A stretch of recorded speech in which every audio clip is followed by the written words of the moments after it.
얘랑 사무엘상 5장 읽어줄게. 블레셋 사람들은 하나님의 궤를 빼앗아서 에베네셀에서 아스돗으로 가져갔다. 블레셋 사람들은 하나님의 궤를 다곤 신전으로 가지고 들어가서 다곤 신상 곁에 세워놓았다. 그 다음날 아스돗 사람들이 아침에 일찍 일어나서 보니 다곤이 주님의 궤 앞에 엎어져 땅바닥에 얼굴을 박고 있었다. 그들은 다곤을 들어서 세운 다음에 제자리에 다시 가져다 놓았다. 그 다음날도 그들이 아침 일찍 일어나서 가보니 다곤이 또 주님의 궤 앞에 엎어져서 땅바닥에 얼굴을 박고 있었다. 다곤의 머리와 두 팔목이 부러져서 문지방 위에 나둥그렇고 다곤은 몸통만 남아있었다. 그래서 오늘날까지도 다곤의 제사장들과 다곤 신전에서 예배하는 사람들은 아스돗에 있는 다곤 신전에 들어갈 때의 문지방 위를 밟지 않고 넘어서 들어간다. 주님께서 아스돗 사람들을 무섭게 내리치셨다. 주님께서 그들에게 악성 종양 재앙을 내리셔서 아스돗과 그 지역 사람들을 망하게 하셨다.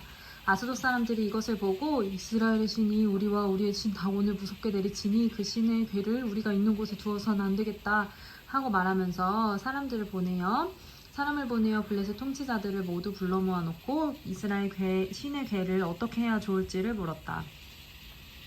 블레셋 통치자들이 이스라엘의 신의 궤를 가드로 옮기자고 하였으므로 아스돗 사람들은 이스라엘 신의 궤를 가드로 옮겼다. 아스돗 사람들이 그 궤를 가드로 옮긴 뒤에 주님께서 또 그 성읍을 내리쳐서 사람들이 큰 혼란에 빠졌다. 주님께서 그 성읍의 사람들을 어린아이나 노인이나 할 것 없이 모두 쳐서 악성 종양이 생기게 하셨다. 그러자 그들이 하나님의 궤를 에그론으로 보냈다. 그러나 하나님의 궤가 에그론에 이르렀을 때 에그론 주민들은 아스돗 사람들이 이스라엘 신의 궤를 우리에게로 가져와서 우리와 우리 백성을 죽이려고 한다 하면서 울부짖었다. 그래서 그들은 또 사람들을 보내어 블레셋 통치자들을 모두 불러 모아놓고 이스라엘 신의 궤를 돌려보내어 그 있던 자리로 돌아가게 하고 우리와 우리 백성이 죽지 않게 해주시오 하고 요청하였다. 하나님이 거기에서 그들을 그렇게 무섭게 내리쳐셨기 때문에 온 성읍 사람들이 죽을 지경에 이르러 큰 혼란에 빠졌다. 죽지 않은 사람들은 악성 종양이 생겨서 온 성읍에서 비명소리가 하늘에 사무쳤다. 사무엘상 6장. 주님의 궤가 블레셋 사람의 지역에 머무른 지 7달이 되었을 때의 일이다. 블레셋 사람들이 제사장들과 점쟁이들을 불러놓고 물었다. 우리가 이스라엘 신의 궤를 어떻게 해야 좋겠습니까? 우리가 그것을 어떤 방법으로 제자리에 돌려보내야 하는지 알려주십시오.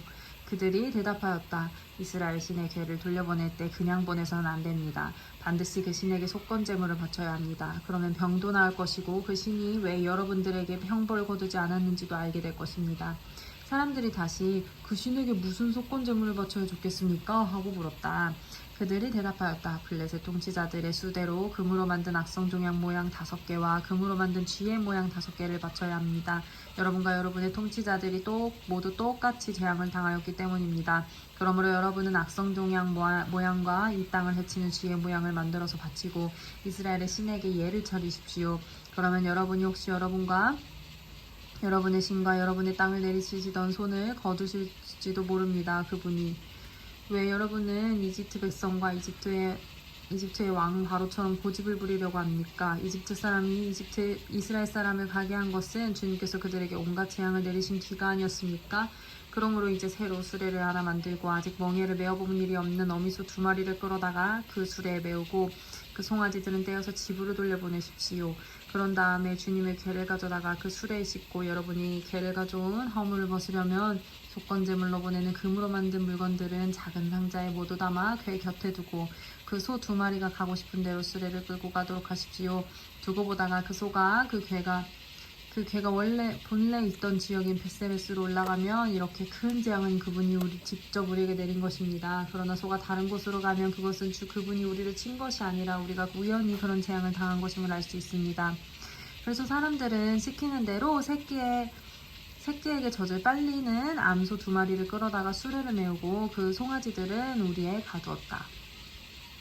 수레에는 주님의 궤를 싣고 금쥐와 그들의 악성 종양 모양을 본떠서 만든 물건들도 상자에 담아 실었다. 그 암소들은 벳세메스 쪽으로 가는 길로 곧장 걸어갔다.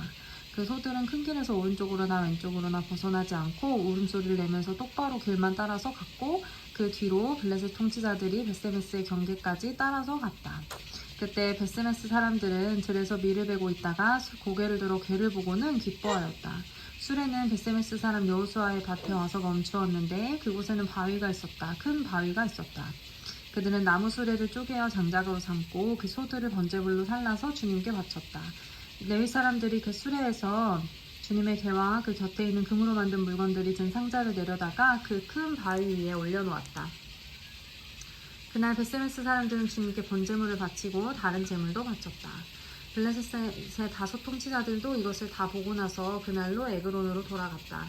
블레셋 사람들이 주님께 속건제물로 바친 악성종양 모양의 금덩이들은 아스돗 몫으로 하나, 가사 몫으로 하나, 아스글론 몫으로 하나, 가드 몫으로 하나, 에그론 몫으로 하나였다.